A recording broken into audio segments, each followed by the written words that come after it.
अस्सलामुअलैकुम। बोल न्यूज़ के साथ मैं हूं फराज अहमद। हेडलाइंस आप जान चुके। बुलेटिन का आगाज करेंगे। बलूचिस्तान हाई कोर्ट के जजेस की राय मंजर आम पर आ गई। इस्लामाबाद हाई कोर्ट के जजेस का मामला हाई कोर्ट में ही हल होना चाहिए था। बलूचिस्तान हाई कोर्ट जजेस के खत में उठाए गए निकात को नज़रअंदाज नहीं किया जा सकता। बलूचिस्तान हाई कोर्ट आईनी और अदालती तारीख में गैर आईनी एडवेंचर से भरी पड़ी है। बलूचिस्तान हाई कोर्ट वक्त आ गया है कि तल्ख हकायक से नजर चुराए बगैर जिम्मेदारान के खिलाफ कार्रवाई की जाए। बलूचिस्तान हाई कोर्ट के जवाब में मार्टिन लूथर किंग के कौल का भी हवाला दिया गया। मजीद बात करेंगे। जुल्करनैन इकबाल हमारे साथ मौजूद हैं। जी जुल्करनैन, बताइएगा क्या राय सामने आई है? बलूचिस्तान हाई कोर्ट की राय में मार्टिन लूथर किंग की जो कौल है उसका हवाला दिया गया। इसमें कहा है कि हम दुश्मनों के अल्फाज से ज्यादा अपने दोस्तों की खामोशी को याद रखेंगे। साथ ही साथ अकबर अलाहाबादी के शेर का भी हवाला दिया गया, जिसमें उन्होंने बलूचिस्तान हाई कोर्ट के जजेस की जानिब से कहा गया है कि अकबर अलाहाबादी ने अपने शेर में कहा था, हम आह भी करते हैं तो होते हैं बदनाम, वो कत्ल भी करें तो चर्चा नहीं होता। साथ ही साथ जजेस की जानिब से बलूचिस्तान हाई कोर्ट की जानिब से ये भी कहा गया कि जजेस को एजेंसियों की पसंद और नापसंद क्रम मुकरम पर नहीं छोड़ा जा सकता, क्योंकि अदलिया की आज़ादी के लिए जरूरी है कि जजेस को बिल्कुल भी वल्नरेबल ना छोड़ा जाए। मुदाखलत पर कैसा रद्द-ए-अमल देना चाहिए ये सुप्रीम कोर्ट खुद तय करे, क्योंकि मामला इस वक्त सुप्रीम कोर्ट के पास है। साथ ही साथ बलूचिस्तान हाई कोर्ट के जजेस की जानिब से ये भी कहा गया कि जो इस्लामाबाद हाई कोर्ट के 6 जजेस की जानिब से खत लिख के मामले का आगाज किया गया है, जो नुकात उसमें उठाए गए हैं वो संगीन नौयत के लिहाजा उसको किसी भी सूरत नजरअंदाज नहीं किया जा सकता। और वक्त आ गया है कि तल्ख हकायक से नजर चुराए बगैर जो जिम्मेदारान है उनके खिलाफ सख्त तरीन कार्रवाई की जाए। जी ठीक है जुल्करनैन, बहुत शुक्रिया आपका तफसीलात के लिए। आगे बढ़ते हैं। अदलिया में मुदाखलत नहीं करने देंगे। आए तय कर लें कि हम कभी भी किसी सियासी कुव्वत, हुकूमत या एजेंसियों के हाथों इस्तेमाल नहीं होंगे।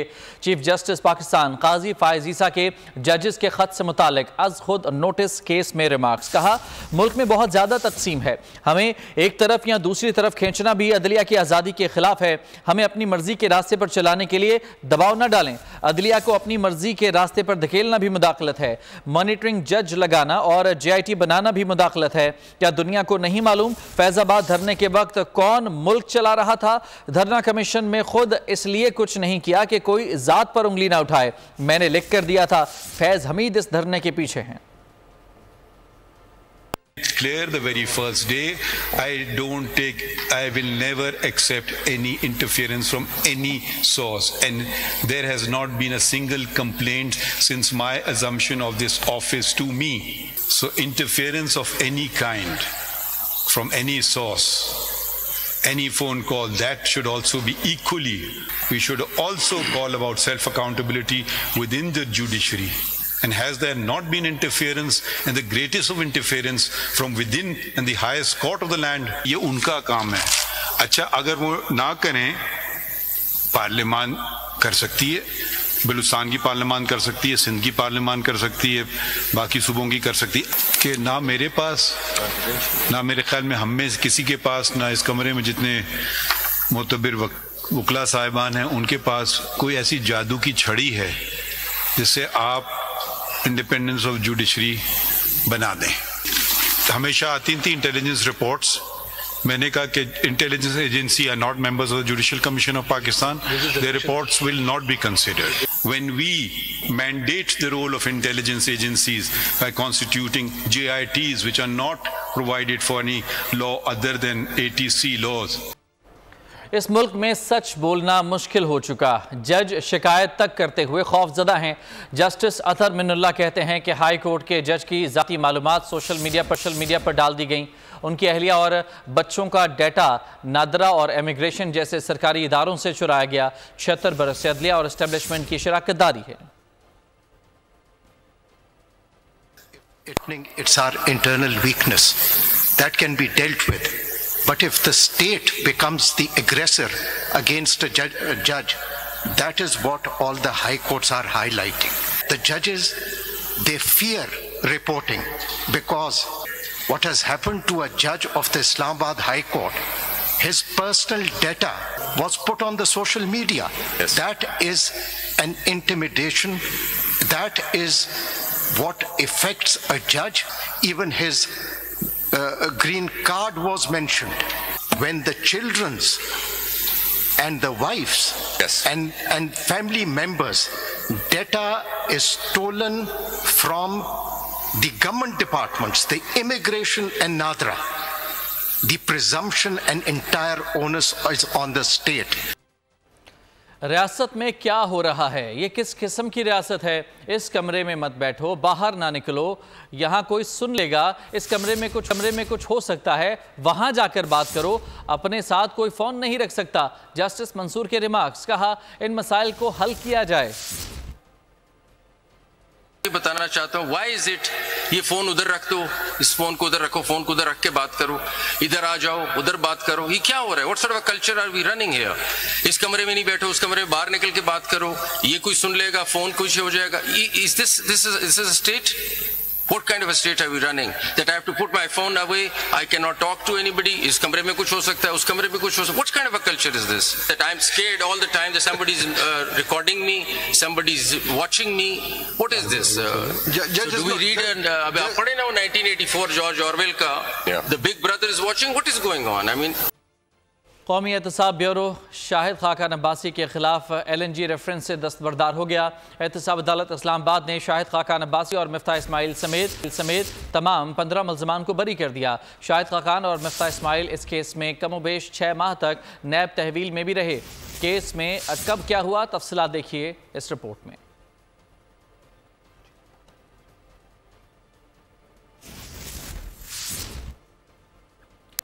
खैबर पख्तूनख्वा हुकूमत और वाइस चांसलर्स के दरमियान तनाज़ा शिद्दत इख्तियार कर गया। निगरान सूबाई काबीना की मंजूरी और सिक्योरिटी क्लियरेंस के बावजूद KPK हुकूमत का 19 यूनिवर्सिटीज़ के मुंतखब वाइस चांसलर्स का एलामिया जारी करने से इनकार। सूबे में 24 यूनिवर्सिटियों के वाइस चांसलर्स के ओहदे खाली पड़े हैं। खैबर पख्तूनख्वा हुकूमत और वाइस चांसलर्स के दरमियान तनाज़ा शिद्दत इख्तियार कर गया है। निगरान सूबाई काबीना की मंजूरी और सिक्योरिटी क्लियरेंस के बावजूद खैबर पख्तूनख्वा हुकूमत का 19वां यूनिवर्सिटियों का मुंतखब वाइस चांसलर्स का एलामिया जारी करने से इनकार। सूबे में 24 यूनिवर्सिटियों के वाइस चांसलर्स के ओहदे फ़िलहाल खाली पड़े हैं। KPK हुकूमत और वाइस चांसलर्स के दरमियान ये तनाज़ा शिद्दत इख्तियार करता दिखाई दे रहा है। निगरान सूबाई काबीना की मंजूरी और सिक्योरिटी क्लियरेंस होने के बावजूद KPK हुकूमत का 19 यूनिवर्सिटियों के मुंतखब वाइस चांसलर्स का एलामिया जारी करने से इनकार। सूबे में 24 यूनिवर्सिटियों के वाइस चांसलर्स के ओहदे खाली पड़े हैं। मज़ीद जानते हैं नुमाइंदा बोल न्यूज़ ज़ाहिर शाह शिराजी से। ज़ाहिर शाह, बताइएगा वजह क्या है, ओहदे खाली पड़े हैं, क्यों तैनातियां नहीं हो पा रही हैं? जी बिल्कुल, जहाँ तक इन तैनातियों का ताल्लुक है, मौजूदा हुकूमत के आने के बाद और वोट टेकिंग के बाद सूबाई हुकूमत ने इन यूनिवर्सिटीज के वाइस चांसलर्स के हुक्मनामे जारी करने को रोक दिया और जवाब भी पेश किया जा रहा है, क्योंकि स्क्रूटनी कमेटी और जो सर्च फाइंडिंग कमेटी थी उनकी रिकमेंडेशन केयर टेकर गवर्नमेंट के दौर में हुई थी और बकौल सूबाई वजीर तालीम मीना खान अफरीदी के, क्योंकि जो केयर टेकर गवर्नमेंट की उसका मैंडेट नहीं था, लिहाजा मौजूदा हुकूमत ने ये फैसला किया है कि वाइस चांसलर की तैनाती से पहले दोबारा एक फैक्ट फाइंडिंग कमेटी बनाई जाएगी जो कि मुनासिब उम्मीदवारों का इंतखाब करेगी और उसके बाद रिकमेंडेशन के बाद बाकायदा जो है उनकी तैनाती की जाएगी। लेकिन मैं ये बताता चलूँ कि इससे पहले तमाम प्रोसीजर मुकम्मल किया गया था, बाकायदा इश्तिहारात दिए गए थे केयर टेकर गवर्नमेंट की मौजूदगी में। उसके बाद एक सर्च कमेटी कायम की गई थी जिसने तमाम जो कैंडिडेट्स थे उनकी स्क्रूटनी की। इसके बाद इनकी बाकायदा सिक्योरिटी वेरिफिकेशन की गई और सिर्फ तैनाती के लिए जो है ये तमाम आर्डर्स मौजूद थे। गवर्नर खैबर पख्तूनख्वा ने भी सूबाई हुकूमत को एक खत लिखा है जिसमें कहा गया है कि क्योंकि यूनिवर्सिटी जो है बगैर वाइस चांसलर के चल रही है, लिहाजा जल्द अज जल्द उनकी तैनाती की जाए। दूसरी तरफ सूबाई हुकूमत का ये कहना है, क्योंकि बहुत शुक्रिया आपका तफसीलात के लिए। आगे बढ़ते हैं। पंजाब में गंदम का मामला हल होने का नाम नहीं ले रहा। हुकूमत और किसानों में बात न बन सकी। मुख्तलिफ शहरों में हालात के सताए किसान सड़कों पर आ गए। कहते हैं कि बारिश ने खुले आसमान तले पड़ी गंदम को नुकसान पहुंचाना शुरू कर दिया है। रिकॉर्ड पैदावार करके भी मेहनत वसूल नहीं कर सके। पंजाब का किसान परेशान, कैसे बनेगा खुशहाल पाकिस्तान। गोदाम भरे पड़े हैं, हुकूमत का मजीद गंदुम ना लेने का ऐलान। कहीं आग लगने का खदशा, कहीं बारिश से नुकसान। गंदुम की खरीदारी का मामला तूल पकड़ गया। गंदुम की सरकारी खरीदारी ना होने पर मुख्तलिफ शहरों में किसानों का एहतजाज जारी। किसानों ने अपना एहतजाज रिकॉर्ड कराया। कहते हैं हुकूमत बारदाना की फराहमी और गंदुम की खरीदारी फौरी शुरू करे। आज जब उसकी खरीद का वक्त आया तो हुकूमत गुम बनी हुई है, न उसे बारदाना मिल रहा है, न उसे खरीदारी की जा रही है। जिसकी कीमत 3900 रुपए है वो 3000 रुपए रुल रही है। मुजाहिरीन ने गिरफ्तार किसान रहनुमाओं की फौरी रिहाई का मुतालबा भी किया। हमारा एहतजाज था, पुलिस ने इस पर धावा बोला है। हम इसकी पुरजोर मजम्मत करते हैं और हुकूमत से कहते हैं कि वो अपनी इन नाकिस पॉलिसियों को ख़त्म करें। 13 अप्रैल से गंदुम की खरीदारी की मुहिम शुरू होने से अब तक किसान हर मरहले पर परेशानी से दो चार हैं। गंदुम की खरीदारी के मराहिल पर अमल ना होने की वजह से किसान अजियत का शिकार हुए। गंदुम पॉलिसी का मामला, अपोजिशन का पंजाब असम्बली का इजलास दोबारा तलब करने का फैसला। अपोजिशन लीडर मलिक अहमद खान बछर ने कहा कि पंजाब असम्बली के इजलास के लिए रिक्वेजिशन जमा करा रहे हैं। हुकूमत ने ईवान में गंदुम की नई पॉलिसी ना दी, ये किसानों से खरीदारी कर रहे हैं। ईवान में गंदुम पॉलिसी के नाम पर खानापुरी के लिए वजीर ने महज एक बयान दे दिया। वजीर के राह फरार के लिए पंजाब असम्बली का इजलास गैर मुअय्यना मुद्दत के लिए मुलतवी कर दिया गया। हुकूमत की जानिब से किसानों से गंदुम ना खरीदे जाने पर लाहौर हाई कोर्ट ने कहा है कि गंदुम की खरीदारी के मामले में हुकूमती पॉलिसी मामलात में दखलंदाजी नहीं करेंगे। पंजाब हुकूमत की जानिब से किसानों से गंदुम ना खरीदने और बारदाना ना देने के खिलाफ दरखास्त पर लाहौर हाई कोर्ट में समाअत हुई। जस्टिस शाहिद करीम ने एडवोकेट फरहत मंसूर ने दरखास्त पर समाअत की। दरखास्त में चीफ सेक्रेटरी पंजाब समेत दीगर को फरीक बनाया गया। अदालत की पंजाब काबीना को गंदुम से मुतालिक फैसले पर आगाह करने की हिदायत। कहा हुकूमत के पॉलिसी मामलात में दखलंदाजी नहीं करेंगे। दरखास्त के मुताबिक बारिशों की वजह से किसान सस्ते दामों फसल गंदुम माफिया को फरोख्त करने पर मजबूर हैं। इस्तदा की गई कि अदालत हुकूमत को फौरी सरकारी रेट पर गंदुम से खरीदारी गंदुम किसानों से खरीदने और किसानों को बारदाना फराहम करने का हुक्म दे।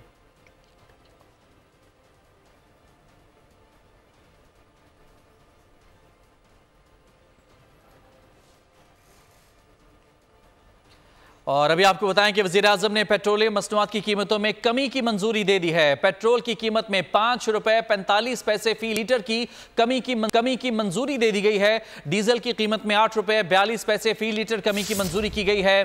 जरा के मुताबिक लाइट डीजल 5 रुपए 63 पैसे सस्ता करने की मंजूरी दी गई है, जबकि मिट्टी का तेल 8 रुपए 74 पैसे फी लीटर सस्ता करने की मंजूरी दे दी गई है। 12 बजते ही इन कीमतों का इतलाक हो जाएगा। वज़ीर आज़म शहबाज शरीफ की जानिब से पेट्रोलियम मसनूआत की कीमतों में कमी के हवाले से मंजूरी दे दी गई है, जिसके मुताबिक पेट्रोल की कीमत में 5 रुपए 45 पैसे फी लीटर की कमी की मंजूरी दी गई है, जबकि डीजल की कीमत में 8 रुपए 42 पैसे कम किए जाएंगे। लाइट डीजल 5 रुपए 63 पैसे सस्ता करने की मंजूरी दी गई है। मिट्टी का तेल 8 रुपए 74 पैसे फी लीटर सस्ता करने की मंजूरी दी गई है। वज़ीर आज़म की मंजूरी के बाद नई कीमतों का इतलाक रात 12 बजते ही कर दिया जाएगा। हुकूमत का नॉन फाइलर्स की मोबाइल सिम्स बंद करने का फैसला। FBI ने 5,06,000 से ज्यादा अफराद की मोबाइल सिम्स बंद करने के लिए इनकम टैक्स जनरल ऑर्डर जारी कर दिया। हुकूमत ने टैक्स चोरों के गिर्द घेरा तंग कर दिया। इनकम टैक्स रिटर्न जमा न कराने वालों के खिलाफ इंतहाई कदम उठाने का फैसला कर लिया। नॉन फाइलर्स की मोबाइल सिम्स बंद कर दी जाएं। FBI ने 5,06,000 से ज्यादा अफराद की निशानदेही कर दी। फेडरल रेवेन्यू बोर्ड के मुताबिक ये अफराद इनकम टैक्स रिटर्न फाइल करने के काबिल होने के बावजूद नॉन फाइलर्स हैं, एक्टिव टैक्स पेयर लिस्ट में शामिल नहीं। टैक्स न देने वालों के मोबाइल फोन कनेक्शंस किसी भी वक्त बंद किए जा सकते हैं। FBI ने PTA से 15 मई तक पेशावर में बल्दियाती नुमाइंदों का खैबर पख्तूनख्वा हुकूमत के खिलाफ एहतजाज। तहरीक इंसाफ के बल्दियाती नुमाइंदे भी इख्तियारात और फंड्स ना देने पर फट पड़े। कहते हैं टिकटॉकर्स के लिए फंड्स हैं, हमारे लिए नहीं। पेशावर से नवाब शेर की रिपोर्ट देखिए। बल्दियाती नुमाइंदों ने सरकारी दफातर को ताले लगा दिए। फंड्स न मिलने पर PTI के नुमाइंदे आग बगोला। मुजाहिरीन का कहना था कि सूबाई हुकूमत ने आइन में तरमीम करके हमारे इख्तियारात खत्म कर दिए हैं। तरक्याती काम नहीं हो रहे हैं, हमारे जो जितने भी काम हैं हलकों में वो इसी तरह पेंडिंग पड़े हुए हैं। एहतजाज में तहरीक इंसाफ के बल्दियाती नुमाइंदों ने शिरकत की। कहते हैं टिकटॉकर्स को फंड देना बंद करें, हमें फंड्स ना मिले तो 7 मई को सूबाई असेंबली के सामने धरना देंगे। हमारा आज एहतजाज है। आज तो हमने मेट्रोपोलिटन की तालाबंदी की है। इंशाल्लाह 7 मई को इंशाल्लाह हमारा भरपूर एहतजाजी धरना होगा, जिसमें खैबर पख्तूनख्वा के तमाम बल्दियाती नुमाइंदे शिरकत करेंगे। बल्दियाती नुमाइंदों का कहना था कि तहरीक इंसाफ हुकूमत ने इख्तियारात को निचली सतह पर मुंतकिल करने के सिर्फ दावे किए, अमल नहीं किया। कैमरामैन फरहान बशीर के साथ नवाब शेर, बोल न्यूज़, पेशावर। Welcome back. खबरों के सिलसिले को आगे बढ़ाते हैं। खैबर पख्तूनख्वा में चाइल्ड पोर्नोग्राफी के कई केसेस सामने आ गए। बच्चों के साथ जिनसी ज्यादती की वीडियोस बनाने वाले गिरोह के 3 अफराद गिरफ्तार कर लिए गए। खैबर पख्तूनख्वा के बच्चे गैर महफूज हैं। कबायली जिला कुर्रम में 2-4 नहीं बल्कि 1200 बच्चों से जिनसी ज्यादती करके वीडियोस बनाने वाले नेटवर्क का इंकशाफ हुआ है। 6 कारिंदों का गैंग धंधे में मुलव्विस था, जिसके 3 अफराद को गिरफ्तार कर लिया गया। पुलिस के मुताबिक नेटवर्क के 2 अफराद इराक जा चुके हैं, एक रूपोश है। जराये के मुताबिक मुलजिमान से मिलने वाली हार्ड डिस्क में बच्चों से जिनसी ज्यादती की 1276 वीडियोस मौजूद हैं। मुतासरा बच्चों की उम्रें 6 से 14 साल तक थीं। कहानी यहीं खत्म नहीं होती। मजीद खौफनाक पहलू ये है कि कमसिन बच्चे जिनसी ज्यादती के लिए सरकारी अहलकारों के पास भी भेजे गए। पुलिस जराये के मुताबिक गिरफ्तार मुलजिम सैयद ताहिर हुसैन ने कमसिन बच्चों के साथ जिनसी ज्यादती और वीडियो बनाने का एतराफ कर लिया है। मुलजिम ने इंकशाफ किया है कि धंधा 8 साल से जारी था। पुलिस जराये के मुताबिक गिरफ्तार मुलजिमान से तहकीकात की जा रही है कि वीडियोस डार्क वेब पर फरोख्त तो नहीं की गयी। तो इंतहाई हौलनाक इंकशाफात सामने आए, जिस पर मजीद बात करेंगे। हमारे साथ पारा चनार से हमारे नुमाइंदे हिदायत पासदार मौजूद हैं। हिदायत, तफसीलात क्या सामने आई इस तमाम तर मामले की? बहुत ही एक रोंगटे खड़े कर देने वाला ये मामला है। कबायली इलाकों में इस तरह वाक़या का सामने आना यकीनन अफसोसनाक से ज्यादा तशवीशनाक है। और ऐसे कबायली इलाकों में जहाँ से पहले इस तरह की मिसालें उसकी 100 साल तारीख में कभी नहीं मिली है। ये वाक़या भी इस तरह हुआ, शायद इसका भी पता ना चलता। एक बच्चे ने हिम्मत करके पुलिस को रिपोर्ट दर्ज कराई कि एक जगह मोबाइल शॉप में उसके साथ जिनसी ज्यादती की गई और उसकी वीडियो बना के उसको ब्लैकमेल किया जा रहा है। उसके बाद पुलिस के जो हमारे मकामी पारा चनार के SHO इश्तियाक हुसैन ने कार्रवाई करके जिस मुलजिम को गिरफ्तार किया था ताहिर नाम के, उसके कंप्यूटर और मोबाइल से मजीद इस तरह वीडियो सामने आने का भी इंकशाफ हुआ और उस पर मजीद कार्रवाई मजीद अफराद को गिरफ्तार कर लिया गया है। और पुलिस के मुताबिक इसके बारे में मजीद भी गिरफ्तारियां मुतवक्की है, जबकि अभी तक जो डिस्ट्रिक्ट पुलिस ऑफिसर है यहाँ जिला कुर्रम के, उसकी तरफ से या पुलिस के देकर या आला की तरफ से इस किस्म की कोई नहीं गई। इसी वजह से बहुत से ऐसे खबरें नेशनल इंटरनेशनल मीडिया पे गर्दिश कर रही है जिसका यहाँ पे किसी को कोई मालूमात नहीं है। ताहम ये वाक़या बड़ा अफसोसनाक और बड़ा तशवीशनाक है। उस पर पुलिस का कहना है कि मजीद भी कार्रवाइयाँ होंगी। जी अच्छा हिदायत, कई साल पहले कसूर के अंदर इसी तरह का एक मामला सामने आया था, लेकिन उसके हवाले से कोई बहुत ज़्यादा ठोस शवाहिद मौसूल नहीं हो पाए थे। लेकिन यहाँ पर ये देखा गया कि बाकायदा वीडियोज़ मिली हैं, 1200 से ज़्यादा वीडियोज़ मिली हैं इस हार्ड ड्राइव के अंदर से। जो गिरफ्तार मुलजमान हैं, क्या ये इंडिविजुअली ये काम कर रहे थे या फिर कोई ये रैकेट है, कोई गिरोह है जो कि मज़ीद इनके कारिंदे इसमें शामिल हो सकें? इस हवाले से कोई इंकशाफ सामने आया? और ये भी बताइएगा कि किस चैनल के थ्रू, किस लिंक के थ्रू जो था, कहाँ इस्तेमाल किया जाता था? जी बिल्कुल, इसके बारे में कल जो मकामी हमारे जिला कुर्रम के डिस्ट्रिक्ट पुलिस ऑफिसर हैं उसकी तरफ से ब्रीफिंग मुतवक्के है, जिसमें तमाम तर जितनी भी इसके पास मालूमात है या तहकीकात और तफ्तीश हुई है उसको मीडिया के सामने शेयर कर दिया जाएगा। ताम ये मेरे ख्याल में यहाँ पे एक दुकान के अंदर चंद लोगों का एक ग्रुप है जिन्होंने इस तरह के गनावना खेल शुरू किया था, जिस किसी को मालूम भी नहीं था। मोबाइल बड़ी मार्केट है, उसके अंदर एक दुकान है जहाँ की उसका पहली जो इब्तिदा यहाँ पे हुई है। अब जो मजीद लोगों को गिरफ्तार किया जा रहा है उसके मुख्तलिफ जगहों पे मार्केट में दुकानें, जिसमें आज एक नाई को भी गिरफ्तार कर दिया गया और एक और भी दुकानदार को कल हिरासत में लिया गया था। ठीक है हिदायत, बहुत शुक्रिया, आपने तमाम तफसीलात से आगाह किया। आगे बढ़ते हैं। सिंध हुकूमत ने आला तालीमी इदारों में दाखिला टेस्ट की तैयारी के लिए भारी फीसें देने वाले महंगे सेंटर्स के मुकाबले में सरकारी कॉलेजेस में दाखिला टेस्ट की तैयारियां शुरू कर दी हैं, जिससे लाखों तलबा और तालिबात में खुशी की लहर दौड़ गई है। देखते हैं हैदराबाद से इरफान नाराई की रिपोर्ट। ये मनाजिर किसी महंगे कोचिंग सेंटर के नहीं बल्कि ये कासमाबाद गर्ल्स कॉलेज के मनाजिर हैं, जहाँ आला तालीमी इदारों में दाखिला टेस्ट की तैयारी करवाई जा रही है। बाहर दाखिला लेना पड़ता है तो वहाँ पर फीस बहुत ज़्यादा होती, और यहाँ पे फ्री है, सब कुछ फ्री में है। कुछ अफोर्ड नहीं कर सकते सेंटर्स, वहाँ पर बहुत सारे पैसे लेते हैं MD के, तो यहाँ पर हर कोई आ सकता है और एंट्री टेस्ट की तैयारी कर सकता है। बाहर की फीस तो बहुत ज़्यादा है, हम बाहर देखते हैं तो दिल करता है बाहर निकलेंगे ना, इतनी फीस है। कोई पढ़ सकता है, कोई नहीं अफोर्ड कर सकता। प्रिंसिपल कहती हैं हैदराबाद में आला तालीम की ख्वाहिशमंद तालिबात को भारी फीस अदा नहीं करनी पड़ेगी। जिस बच्चों को जो आइडिया ही नहीं था, पहले बच्चा फर्स्ट टाइम गवर्नमेंट स्कूल का बच्चा, कॉलेज का बच्चा पहली बार OMR शीट देखता था, MD कैट में पहली बार जाके उसको पता लगता था मुझे रोल नंबर कैसे फिल करना है, उसको पता ही नहीं होता था। यहाँ पर जब हम उनकी प्रिपरेशन करवा रहे हैं तो उनको पता लग रहा है कि हमें रोल नंबर किस तरह फिल करना है, ऑप्शन ABCD कैसे फिल करने हैं। तुलबा के रोशन मुस्तकबिल के लिए सरकारी सतह पर दाखिला टेस्ट की मुफ्त तैयारी सिंध हुकूमत का एहसन इक़दाम है। नेज़ाबाजी खेल ही नहीं बल्कि पंजाब की हजारों बरस पुरानी सकाफत का अमीन भी है। शुरा ने नेज़ाबाजों की रिवायती रंग बिरंगी पगड़ियाँ और लिबास ज़ेब-ए-तन किए। शायकीन ने खिलाड़ियों की महारत पर दाद दी। रिपोर्ट कर रहे हैं मोहम्मद सुलेमान मुअज़्ज़म।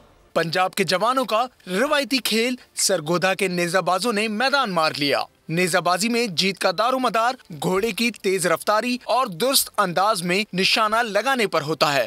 अल्हम्दुलिल्लाह ये मेला मंडी ग्राउंड में हमने नेज़ाबाजी विन की है।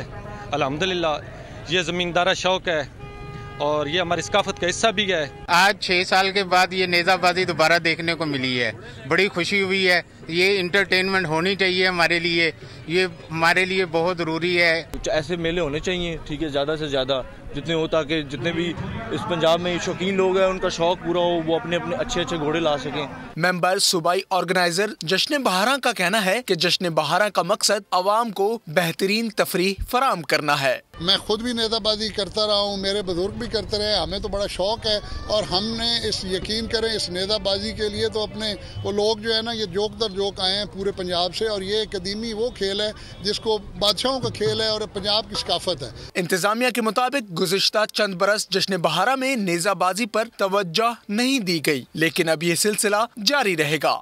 पाकिस्तान फोक फेस्टिवल ने फिल्टरटन सिटी कैलिफोर्निया में धूम मचा दी है। लोगों की बड़ी तादाद इस प्रोग्राम से लुत्फानंदोज होने के लिए पहुंची। देखिए कैलिफोर्निया से सैयद रुमैल कुद्दूस की रिपोर्ट।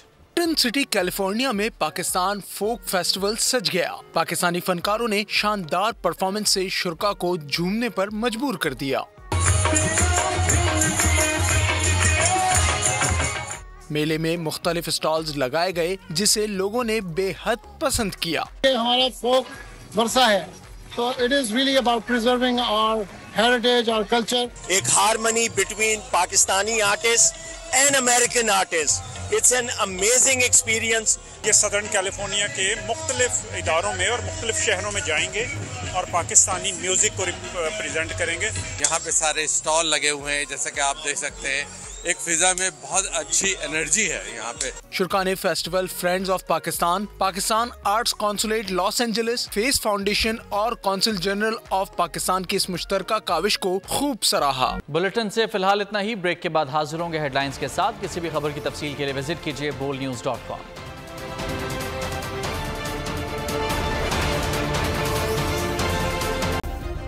सब्सक्राइब करें और बेल दबाएं ताकि कोई खबर रह न जाए।